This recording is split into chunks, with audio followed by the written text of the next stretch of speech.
Hello everyone, तर स्वागत करते तुमचं आपल्या मिनी व्लॉगमध्ये. तर तुम्ही पाहत असाल इथे तयारी चालू आहे, पण कशाची? तर पिलूच्या 6 मंथ बर्थडेची. आणि इथे ताटही रेडी आहे आणि केकही वाट पाहत आहे की मला कधी कट करतील. आणि आता फायनली आम्ही बसलो आहे डेकोरेशन समोर. तर आता थोड्याच वेळात आपला बर्थडेही सेलिब्रेट होणार आहे.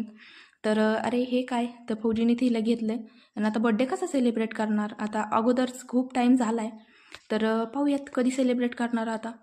आणि हे काय, तर आम्ही इकडे कुठे चाललो आहे? डेकोरेशन तर इकडे राहिलं आहे आणि इकडे कुठे बड्डे सेलिब्रेट करणार आहोत आम्ही? अरे, आणि इथे तर डेकोरेशनही नाही आहे. त्याला चला, आपलं डेकोरेशनही येते हळूहळू एक एक करून. तर आता पाहू. पिल्लू तर काही केक कट करून देत नाही आहे. आणि तुम्ही पाहत असताना तर तिचं हाताने कट करण्यापेक्षा पायानेच कट करण्याचं काम चालू आहे. आणि तिचा हा पहिलाच बड्डे आहे, तर तिने पायानेच कट करून टाकला आहे केक. तर चला, तुम्ही पण या आमच्या बड्डेला. आणि आपला फुल व्लॉग पाहण्यासाठी आपल्या चॅनलला सबस्क्राईब करा. आपल्या चॅनलचं नाव आहे पूजा